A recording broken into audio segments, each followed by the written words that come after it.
Today's video, I will be showing you how to remove your own lash extensions at home. So if you're interested, definitely keep on watching.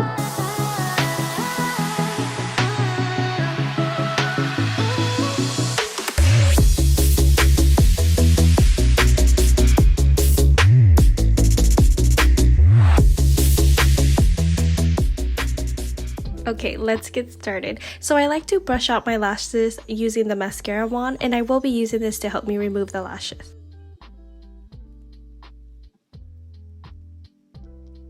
Today I will be using the Bilia gel remover. I really like this product because it's alcohol free and it doesn't have a really strong chemical fragrance smell. I will be using some Q-tips to help me apply the gel remover, and I also will be using these under eye pads. I feel like it just makes your life so much easier and less messy.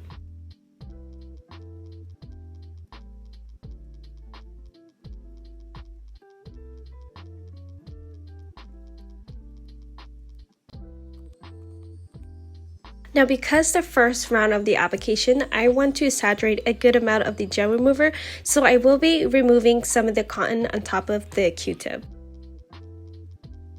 Now, as you guys may know, I like to apply my own lash extensions, so if you haven't checked that out, I'll link it down below. I also like to remove my own lash extension. Now, with that being said, I highly recommend to apply the gel remover at least 1 millimeter away from your eyelid to avoid getting the product in your eye if you open your eyes.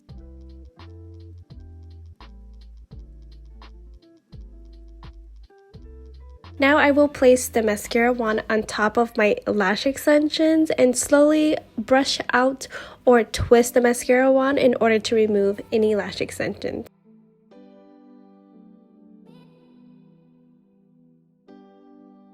I believe there are two different types of lash extension remover. There are the gel remover and the cream remover. Personally, the cream remover I prefer because it has a thicker consistency, and I feel like it was a lot easier for me to avoid getting the product in my eyes compared to the gel remover. However, the cream remover does remove just as good.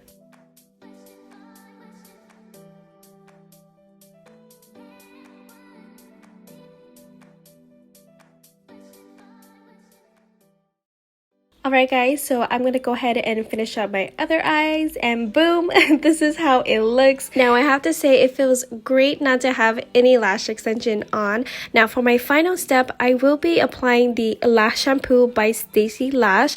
This product is awesome because it doesn't cause any irritation or burning, so if you have sensitive skin, I highly recommend this. And on top of that, you can actually use this while you have your lash extension on or as an aftercare. Now, I really wanted to share this with you guys so we can all understand the growth cycle for our eyelash, so I highly recommend to read this. Alright guys, that is all for today's video. I have so much more video contents for you guys, so definitely stay tuned. I appreciate you guys. I love you guys. I'll see you guys next time. Bye!